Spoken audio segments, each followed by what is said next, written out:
جس میں بہت بڑے بڑے ماڈرن جو آج کے پرنسپلز، وہ پرنسپلز طے کیے گئے تھے.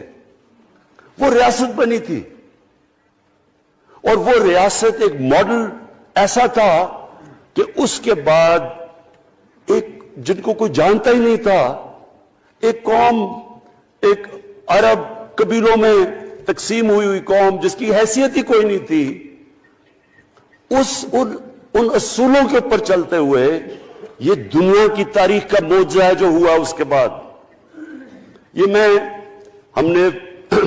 نے شفقت محمود کو کہا بھی ہے کہ ہمارے بچوں کو ہر سکول، چاہے وہ انگلش میڈیم، چاہے اردو میڈیم، چاہے دینی مدرسے، سب کو 8، 7، 8 اور 9 کلاسز میں باقاعدہ سبجیکٹ پڑھائیں کہ نبی صلی اللہ علیہ وسلم کی جو زندگی تھی اور جو مدینہ میں کیا وہ کیا تھی.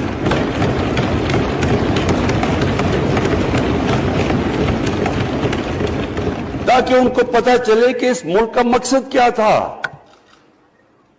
بڑے لوگ جو پاکستان نہیں چاہتے تھے وہ کیا کہتے تھے؟ وہ کہتے تھے کہ پاکستان تو بن گیا تو آپ نے تباہ، جو مسلمان ہندوستان میں رہ گئے ان کو آپ نے سیکنڈ کلاس سٹیزن بنا کے چھوڑ دیا. آج بیچارے مسلمانوں سے کیا ہو رہا ہے وہاں؟ تو وہ لوگ کہتے ہیں کہ اگر پاکستان نہ بنتا تو مسلمانوں کی زیادہ طاقت ہونی تھی. ایک ہندوستان میں اس طرح مسلمانوں کا برا حال نہیں ہونا تھا جو آج ہے. یہ ایک آرگیومنٹ دی جاتی ہے. اور اگر ہم پاکستان کو جس مقصد کے لیے بنا تھا اگر ہم ادھر نہیں لے کے جائیں گے تو وہ ٹھیک کہہ رہے ہیں. یہ تو نہیں تھا کہ وہاں ٹاٹا برلا تھے جو اربوں پتی اور یہاں یہ شریف اور زرداری اربوں پتی بن جائے. اس لیے تو نہیں پاکستان بنا تھا. یہ بڑی ہمیں ری الائن کرنا چاہیے اپنے نظریے کی طرف. ہمیں اپنا رخ چینج کرنا چاہیے واپس کہ یہ بڑا عظیم خواب تھا پاکستان کا. اور وہ جو تاریخ تھی، وہ جو اصول انہوں نے سیٹ اپ کیے، جن لوگوں کی حیثیت ہی نہیں تھی، یہ تاریخ کا حصہ ہے کہ اس کے بعد انہوں نے دیکھتے دیکھتے 15، 20، 30 سالوں کے اندر دنیا کی امامت کی. صرف امامت ہی نہیں کہ وہ تو منگولیوں نے بھی دنیا بڑی جلدی سے فتح کر لی تھی. چنگیز خان نے بھی بڑی جلدی اس کی فوجوں نے فتح کر لی تھی. 100 سال کے بعد وہ ختم ہو گئے تھے. انہوں نے ایک دنیا کی عظیم سیولائزیشن، جو ٹاپ سائنٹسٹ تھے، سارے دنیا کے ٹاپ سائنسدان، ایک عظیم کلچر. اور سب سے بڑی بات جو آج میں یہ کہنا چاہتا ہوں، انہوں نے اخلاقیات، ایک مورل سٹینڈرڈ سیٹ کی دنیا میں. جب مسلمان گئے انڈونیشیا اور ملیشیا، وہاں تو کوئی مسلمان کی فوج نہیں گئی، وہاں تو کوئی تلواروں سے نہیں فتح کیا. مسلمان تاجروں کا وہاں کردار دیکھ کے لوگ حیران ہو گئے کہ یہ کون لوگ آئے ہیں جو بالکل ان کی مورالٹی ایسی، نہ وہ کوئی دغا بازی کرتے تھے، نہ وہ کوئی دھوکہ دیتے تھے، اپنی زبان پہ کھڑے ہو جاتے تھے. لوگ ان سے امپریس ہو گئے کہ کون سی قوم ہے. دیکھیں اسلام ہم غلط فہمی میں ہیں، یہ سمجھتا ہے کہ جی تلوار سے اسلام پھیلا تھا. اسلام پھیلا تھا کہ وہ ایک انسان کے کیریکٹر کو ریفارم کرنے آیا تھا. ہم جب اللہ سے مانگتے ہیں، ہم نماز میں ایک ہی چیز مانگتے ہیں کہ اللہ ان کے راستے پہ لگا جن کو تو نے نعمتیں بخشی، ان کے نہیں جو غلط تباہی کے راستے پہ چلے گئے. صرف نماز میں ہم یہ چیز مانگتے ہیں، ہر روز ہم پڑھ کے یہ مانگتے ہیں. یہ 2 راستے ہیں، ایک ہے تباہی کا راستہ، ایک ہے عظمت کا راستہ. نعمتیں کس کو بخشی؟ اللہ کے پیغمبروں کو. اور جو دنیا کا سب سے عظیم انسان، جو دنیا کا سب سے عظیم لیڈر، جس کو اللہ نے سب سے زیادہ نعمتیں بخشی، ہمارے نبی صلی اللہ علیہ وسلم. نہ کبھی اس طرح کا انسان آیا ہے، نہ کبھی آ سکتا ہے. تو ہمیں راستہ بتایا کہ ایک ان کا راستہ ہے اور ایک دوسرا راستہ ہے، تباہی کا راستہ ہے. اور وہ جو ان کے راستے پہ چلتا گیا وہ ایک عظیم انسان بنتا گیا. ایک کتاب ہے، میں اپنے لوگوں کو ریکمینڈ بھی کرتا ہوں کہ دی عرب کانکویسٹ، وہ پڑھنے والی کتاب ہے. اس میں بتاتے ہیں کہ جب مسلمان ایک دم دیکھتے دیکھتے دنیا میں پھیل گئے تو کوئی ایک آدمی نہیں تھا. ایک تو بڑے عظیم سپہ سالار تھا خالد بن ولید، لیکن وہ جو بھی بنتا تھا وہ جنرل عظیم بن جاتا تھا. وہ اس کتاب کے اندر لکھی انگریز نے ہے. وہ کہتا ہے اس کی کوئی ایکسپلینیشن نہیں ہے کہ یہ کیسے ساری دنیا پہ چھا گئے. نہ ان کے پاس کوئی لیٹسٹ ویپنز تھے، ایک طرف رومنز تھے، دوسری طرف پرشینز تھے، وہ تو سپر پاورز تھے، ہتھیار تو ان کے پاس تھے. نہ ان کے پاس ہتھیار، نمبرز میں بھی وہ زیادہ تھے، ان کی فوجیں بھی زیادہ تھیں، لیکن وہ ساری دنیا پہ پھیل گئے اور ایک ایسا سویلائزیشن بنا کہ زیادہ تر تو مسلمان نہیں تھے، وہ بھی ان کو مانتے تھے، کیونکہ ان کی اخلاقیات، ان کا عدل اور انصاف کا نظام، ان کا کیریکٹر، اس کی وجہ سے لوگ آئے ہیں. یہاں جو ہندوستان میں اسلام پھیلا ہے، یہ ہمارے جو بڑے بڑے بزرگ تھے، داتا صاحب، بلے شاہ، نظام الدین اولیاء اور بابا فرید، یہ لوگ تھے. ان کو لوگ دیکھ کے، ان کے کردار سے، ان کے انٹلیکٹ، انسانیت سے لوگ مسلمان ہوئے. تو ہم آج، میں جو یہ سینٹ الیکشن ہوا ہے، میں اپنی قوم کو یہاں، یعنی مجھے شرمندگی ہوتی ہے اسپیکر صاحب کہ ہم وہ کدھر وہ خواب اور کدھر بکرا منڈی بنی ہوئی ہے ایک لوگوں کو خریدنے کے لیے سب کے سامنے. یعنی ہمیں ایک مہینے سے پتا تھا کہ پیسہ جمع کیا جا رہا ہے اس سینٹ الیکشن میں، اور مجھے حیرت ہوئی کہ الیکشن کمیشن کہتا ہے کہ جی یہ تو پتہ نہیں کوئی ہم آزاد انسٹیٹیوشن ہے یا میں ان کی کوئی آزادی کے اوپر لے رہا تھا، یا جی بڑا زبردست الیکشن. اچھا کہتے جی بڑا اچھا الیکشن کروایا ہے.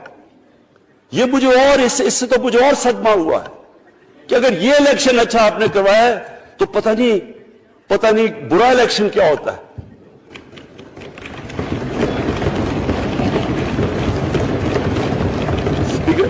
اسپیکر صاحب یہ دیکھیں، مجھے یہ افسوس یہ ہوتا ہے کہ ہم ایک چیز سمجھتے نہیں ہیں. ہم کہتے ہیں جی ہمارے معاشی حالات بہت برے ہیں. دیکھیں جی ہماری ڈیفیسٹ تھے، یہ ہمارے کرنٹ اکاؤنٹ، یہ جو بھی ہم کہتے ہیں، قرضے چڑھے ہوئے ہیں. یہ جو قرضے چڑھے ہوئے ہیں یہ ایک بیماری کے سمٹمز ہیں. بیماری کچھ اور ہے. اخلاقی طور پہ ہماری قوم کو تباہ کیا ہے، پھر معاشی تباہی آتی ہے. آج مجھے ایک ملک کا بتا دیں جس کی اخلاقیات اوپر ہو، جن کے مورل سٹینڈرڈز اوپر ہوں اور وہ غریب ہو. ایک ملک مجھے بتا دیں، اور کوئی ملک مجھے بتا دیں جتنا مرضی پیسہ ہو، وسائل ہو، سب کچھ ہو، لیکن وہاں کی بھی جو لیڈرشپ کرپٹ ہو، وہ مجھے بتا دیں کہ اس میں خوشحالی ہو. دیکھیں یہ ساتھ ساتھ جاتا ہے. اس وقت کیا ہوا تھا مدینہ کی ریاست میں؟ کیا انہیں کوئی سونا تیل مل گیا تھا؟ کیا ہوا تھا؟ کوئی ان کے پاس کوئی پیسے آ گئے تھے؟ کیسے وہ اوپر اٹھ گئے تھے؟ کوئی انہوں نے قرضے لیے تھے؟ کس طرح اٹھے تھے اوپر؟ دنیا کے عظیم لیڈر نے ان کی اخلاقیات اٹھا دی تھی. صادق اور امین،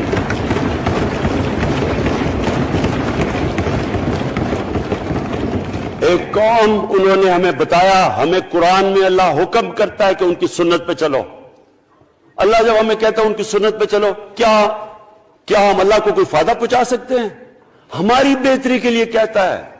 قرآن شریف میں سب کچھ ہماری بہتری کے لیے اللہ نے، یہ تمہارے لیے بک آف گائیڈنس ہے ہمیشہ کے لیے، اور یہ ہماری بہتری کے لیے ہے. تو وہ جب ہمیں کہتا ہے کہ نبی صلی اللہ علیہ وسلم کے راستے پہ چلو، وہ ہماری بہتری کے لیے کہتا ہے. اور میں جس نے اس عمر میں ساری دنیا دیکھ لیا ہے، اسپیکر صاحب میں آپ کو بتاؤں، مجھے تکلیف ہوتی ہے دیکھ کے. جب میں یہ مغربی ملکوں میں جاتا ہوں، اسکینڈینیویا میں، سوئٹزرلینڈ میں، آپ وہاں کے اخلاقی سٹینڈرڈز دیکھیں، ان کی مورل سٹینڈنگز دیکھیں، شرم آئے گی آپ کو کہ جو ہمارے ملک میں ہو رہا ہے. اور یہ جو سینٹ کا الیکشن ہوا ہے، آپ کو افسوس ہوگا کہ ہم وہ کس کی امت ہیں ہم؟ کس کی امت ہیں؟ کس کے نام پہ پاکستان کا مطلب کیا؟ لا الہ الا اللہ، اس پہ یہ ہمارا ملک بنا تھا۔ اور آج دیکھیں، ایک کرپٹ آدمی، دنیا میں ثابت کیا ہوا کرپٹ آدمی آصف زرداری، دنیا میں اس کے اوپر لکھا ہوا کہ مسٹر 10%، مضمون لکھے ہوئے ہیں، فلمیں بنی ہوئی ہیں اس کے اوپر۔ اور اس ملک میں لوگ کہیں جی ایک زرداری سب پہ بھاری، کیا کہ وہ رشوت دیتا تھا اس لیے سب پہ بھاری ہو گیا؟ کیا یہ ہمارا ملک؟ دوسری طرف دیکھیں، دوسری طرف یہاں بیٹھے ہوئے ہمارا لیڈر نواز شریف، اور نواز شریف ایک ڈاکو، ملک کو 30 سال سے لوٹ کے ملک سے باہر بھاگا ہوا ہے، جھوٹ بول کے باہر بھاگا ہوا ہے۔ سارے ملک کے سامنے ہمیں کیبنٹ میں ہم نے 6 گھنٹے میں بتایا جی اس کو یہ بھی بیماری ہے، اس کو یہ بھی بیماری ہے، اس کو یہ بھی بیماری ہے، وہ جہاز پہ بھی نہ چڑھ سکے، وہ شاید مر جائے گا۔ شیرین کے آنسو آ گئے کیبنٹ میں، اور شیرین کے آنسو آنے آسان کام نہیں ہے اسپیکر صاحب۔ تو ہم نے اس کو وہاں جیسے وہ جہاز پہ چڑھا، جیسے وہاں گیا وہ ایک دم ہی تبدیل، اور آج وہاں جا کے تقریریں کر رہا ہے، وہاں بیٹھ کے اسکیمیں کر رہا ہے، وہاں بیٹھ کے پلاننگ کر کے جی اسے اتنا پیسہ دو، ادھر پیسہ کھلاؤ۔ ساری ان کی ایک کوشش ہے، جب سے ہم 2.5 سال سے حکومت آئی ہے، یہ سارے بڑے بڑے ڈاکو اکٹھے ہو کے یہ سمجھ رہے ہیں کہ عمران خان کو کرسی کا اتنا شوق ہے کہ اس کے اوپر اتنا پریشر ڈالو کہ یہ جی ہمیں جس طرح جنرل مشرف نے NRO دیا تھا یہ بھی دے دے گا۔ جنرل مشرف، فوج اس کے نیچے، عدلیہ اس کے کنٹرول میں ساری۔ کیونکہ میں ادھر ممبر پارلیمنٹ تھا، اپوزیشن نہ ہونے کے برابر، جو اپوزیشن کے اندر جو مین آدمی تھا فضل الرحمان، وہ اس کے ساتھ ملا ہوا تھا، وہ 2 نمبر ہمیشہ سے تھا، رائٹ۔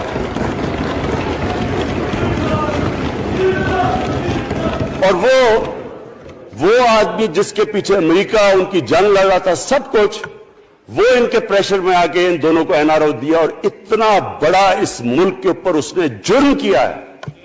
ان دونوں نے آ کے NRO لے کے دونوں ہاتھوں سے ملک لوٹا۔ اس کے بعد دونوں نے اس ملک کے اوپر 4 گنا زیادہ قرضہ چڑھایا۔ اسپیکر صاحب، 6,000 ارب سے ہمارا قرضہ جو ٹوٹل لائبلٹیز 30,000 ارب پہ پہنچا دی۔ آج ہمارے اوپر کیا مسئلہ ہے؟ ہمیں یہ قرضوں کی قسطیں دیتے ہوئے بیچارے لوگوں کے اوپر بوجھ ڈالنا پڑتا ہے۔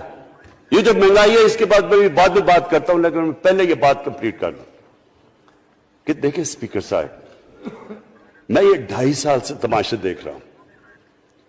یہاں پہلے دن پرائم منسٹر بن کے پرائم منسٹر تقریر کرنے جا رہا ہے، کھڑے ہو کے تقریر نہیں کرنے دی۔ کیوں تقریر نہیں کرنے دی؟ کیونکہ ان کو پہلے دن سے ڈر تھا کہ یہ ہمارے جو کرپشن کے کیسز یہ معاف نہیں کرے گا۔ کرپشن کے کیسز ہم نے نہیں بنائے تھے اسپیکر صاحب، یہ سارے ان کے دور کے کیسز بنے ہوئے ان کے اوپر۔ آپس میں تو ان کا مکمکا تھا، اپنا نیب کا چیئرمین آپس میں مل کے کیسز ان کے بند کر رہا ہے۔ عدلیہ اس وقت کی عدلیہ وہ ان کے ہاتھ میں تھی، ان کو تو مسئلہ ہی کوئی نہیں تھا۔ وہ $60 ملین آصف زرداری کا سوئٹزرلینڈ میں پڑا ہوا ہے، وہ جج کہہ رہا ہے کہ واپس لے کے آؤ۔ وہ یوسف رضا گیلانی جو یہاں سے سینیٹر بنا ہے، وہ پاکستان کا $60 ملین پڑا ہوا ہے سوئٹزرلینڈ میں، وہ جج کہہ رہا ہے کہ واپس لے کے آؤ۔ وہ کہتے نہیں جی میں نہیں خط لکھتا، بھئی آپ کے باپ کا پیسہ تھا، پاکستانی قوم کا پیسہ تھا، اس کے اوپر وہ ڈسکوالیفائی ہو جاتا ہے۔ وہ ایسے پھر ہے جس طرح نیلسن منڈیلا کہیں ڈسکوالیفائی ہو گیا۔ اسپیکر صاحب، میں یہ چیزیں آپ کو اس لیے بتا رہا ہوں، میں تو ان کو 30 سال سے جانتا ہوں۔ دیکھیں، جب تک ہم اس ملک میں اپنی اخلاقیات ٹھیک نہیں کریں گے، مورل سٹینڈرڈز ٹھیک نہیں کریں گے، جب اس طرح کے الیکشن ہوں گے کہ کھل کے پیسہ چل رہا ہے اور ہم کہیں گے نہیں جی وہ پٹواری کیوں پیسے لیتا ہے، تو وہ تھانے دار کیوں پیسے لیتا ہے، وہ سرکاری نوکر، وہ تو بیچارہ جو نچلا طبقہ ہے وہ تو واقعی جس طرح شیخ رشید نے کہا ہے، مہنگائی جو بڑی ہے، بیچارے لوگوں کی تنخواہ میں گزارا نہیں ہو رہا۔ ان کو ہم کہہ رہے ہیں کہ آپ بالکل ایماندار بنے اور یہ جن کا اتنا ان کے پاس پیسہ ہے اسپیکر صاحب، میں آپ کو یقین سے کہتا ہوں ان کو خود نہیں پتا کہ ان کا کتنا پیسہ باہر پڑا ہے۔ اتنا 30 سال سے چوری کر رہے ہیں یہ پیسہ، اور 30 سال سے پیسہ چوری کر کے اب ان کی کوشش یہ ہے کہ عمران خان کے اوپر پریشر ڈالو سارے چور مل کے کہ جی کبھی ہم گورنمنٹ گرا دیں گے، کبھی ہم وہ نکلاتے ہیں۔ آپ سوچیں فیٹف کے اوپر، اب فیٹف ہماری وجہ سے تو نہیں فیٹف پہ ہم گرے لسٹ میں آئے، یہ تو نون لیگ کے دور میں گرے لسٹ میں آئے ہیں۔ اب اگر فیٹف کی بلیک لسٹ میں پاکستان جاتا ہے تو یہاں سب کو پتا ہے کہ سینکشنز لگ جائیں گی، تو آگے مشکل سے ہم نے اکانومی کو سٹیبلائز کیا، مشکل سے۔ اگر بلیک لسٹ میں جاتا ہے تو اکانومی سیدھی نیچے۔ آج جو لوگوں کو مشکل پڑی ہوئی ہے، اور مشکل پڑی ہوئی ہے ہمارے لوگوں کو مہنگائی کی، اس کی وجہ یہ ہے کہ ہمارا روپیہ جو تھا تقریباً 107 روپے کا، آج 160 روپے کا۔ تو جب روپیہ گرتا ہے تو ساری چیزیں باہر سے مہنگی ہو جاتی ہیں، پٹرول، ڈیزل، بجلی۔ اب بجلی کی آدھی بجلی ان سے باقی ڈالر کانٹریکٹس کے اوپر بجلی کے کانٹریکٹ سائن کیے ہوئے ہیں، وہ سب کچھ باہر سے، دالیں مہنگی، جو چیز باہر سے امپورٹ کرتے ہیں، گھی مہنگا، ساری چیزیں مہنگی ہو جاتی ہیں۔ تو یہ سوچ لیں کہ اگر ہمارے اوپر سینکشنز لگ جائیں، اگر ہمارے اوپر فیٹف کی سینکشنز لگ جاتی تو یہ تو آپ تو سوچ ہی نہیں سکتے کہ یہ ملک میں کیا حال ہونا تھا۔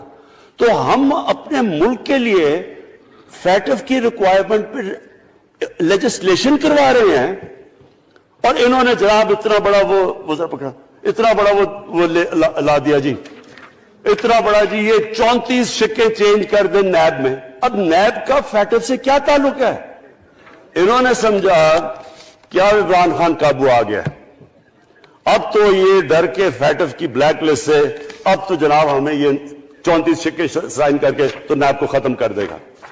مطلب یہ کہ صرف ان کی چوری کے کیسز ختم ہو جائیں، بس ون پوائنٹ ایجنڈا ان کا۔ اور میں نے آپ کو پہلے دن یہاں سے کہا تھا، پہلے دن یہاں کھڑے ہو کے میں نے کہا تھا کہ ان کا صرف ون پوائنٹ ایجنڈا، میں ان کو جانتا ہوں، جب یہ سارے اپوزیشن میں میرے ساتھ تھے، ان کا صرف ایک خوف ہے کہ یہ این آر او نہیں دے گا، لہٰذا اس کو اتنا بلیک میل کرو، اور اب فیٹف کے اوپر تو یہ پھنس گیا ہے تو اب اس سے لے لو، اس سے کنسیشن لے لو تاکہ نیب ختم ہو جائے۔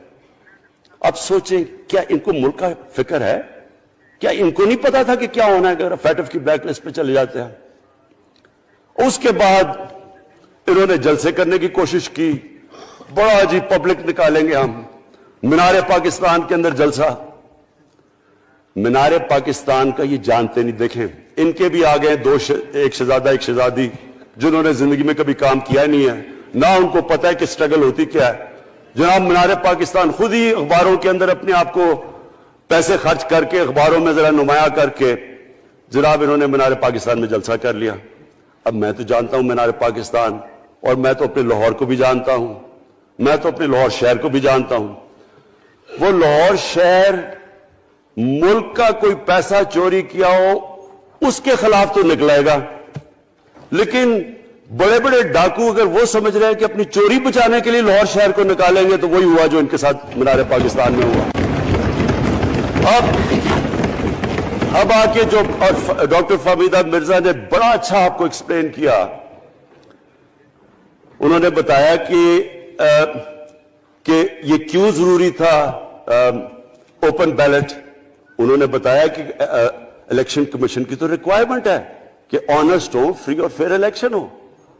تو انہوں نے 2008 میں چارٹر آف ڈیموکریسی میں کہا ہوا کہ جی اوپن بیلٹ ہونی چاہیے، دونوں پارٹیز نے۔ اور اس کے بعد ایک دم وہاں سے دونوں سب ادھر سے بھاگ کے اور کہتے نہیں جی خفیہ بیلٹ ہونی چاہیے۔ میں نے تب کہہ دیا کہ خفیہ بیلٹ کا ایک مقصد تھا، سارے مل کے کوشش کریں گے کہ حفیظ شیخ کو ہرائیں، اور وہ جو آدمی جیتا ہے پاکستان کا کرپٹ ترین آدمی۔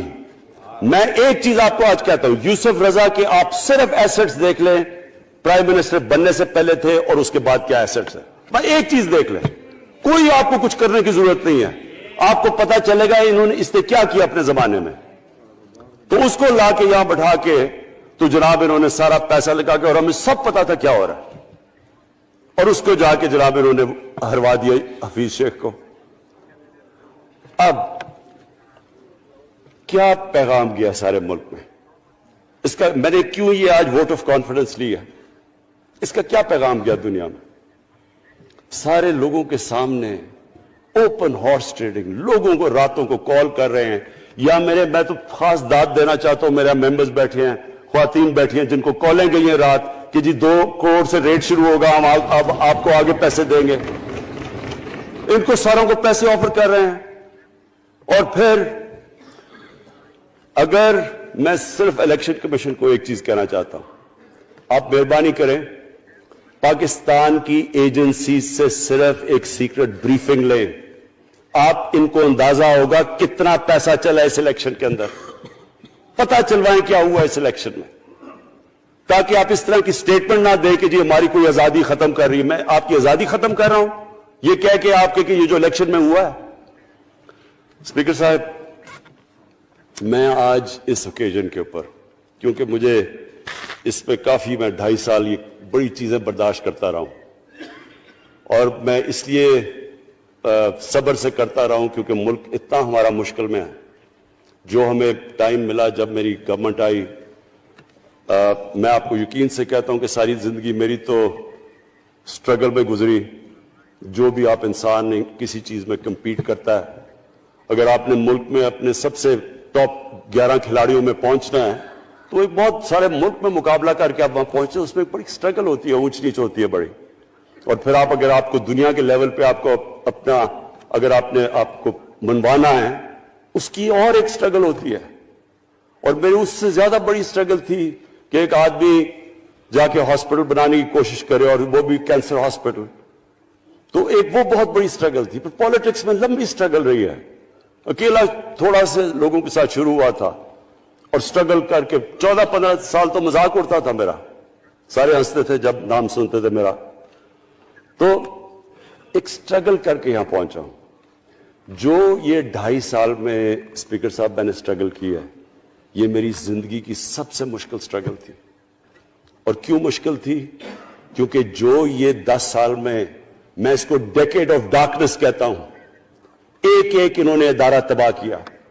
صرف 10 سال پہلے اداروں کے حال دیکھ لیں، کوئی ادارہ اٹھا لیں، پی آئی لے لیں، ریلوے لیں، سٹیل مل 8 ارب روپے کا پروفٹ لے کے بیٹھی ہوئی تھی۔ 8 ارب روپیہ سٹیل مل میں پروفٹ تھا جب تک کہ زرداری نے ہاتھ نہیں مارا اس کو۔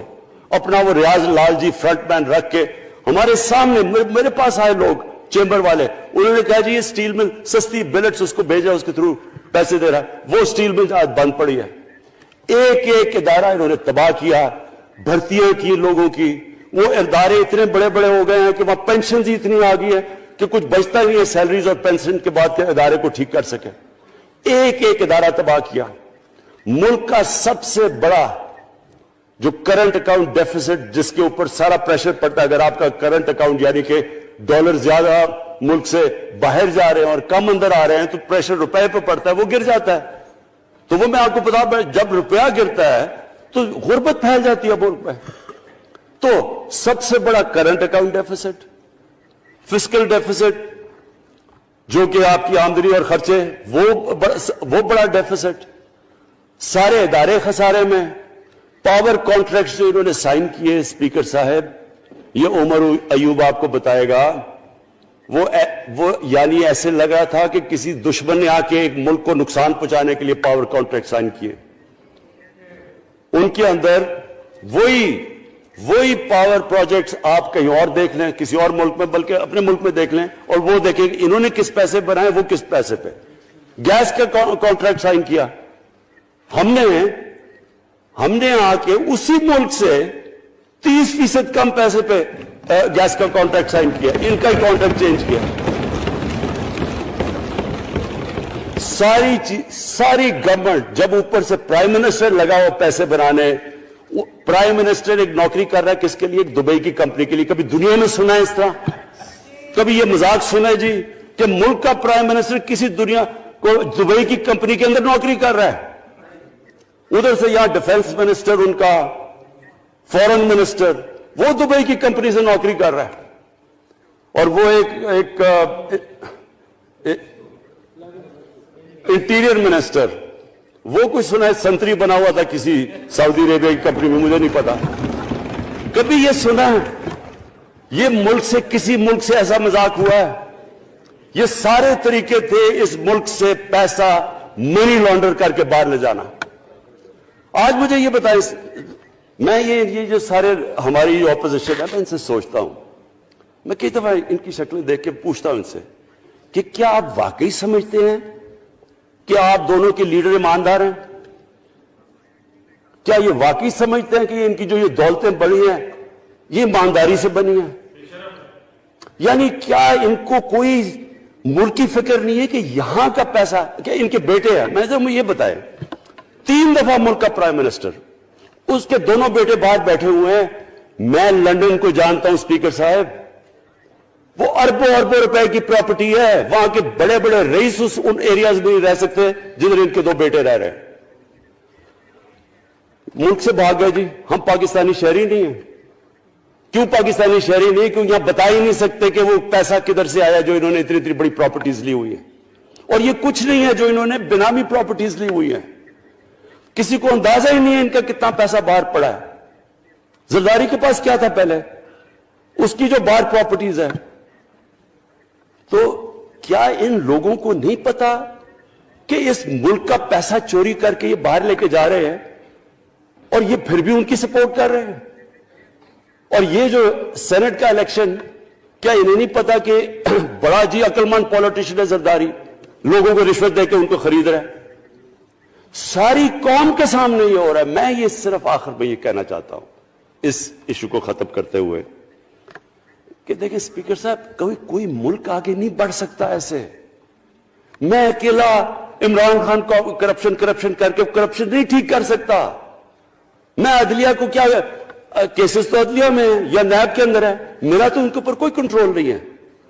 میں آج پاکستان کی عدلیہ کو اور نیب کو، جو آپ کو میری گورنمنٹ سے مدد چاہیے کنوکشنز کرنے کے لیے، ساری چیزیں ایک طرف، یہ اس ملک کا سب سے بڑا مسئلہ ہے۔ جب تک آپ لوگوں کو سزا ہی نہیں دیں گے،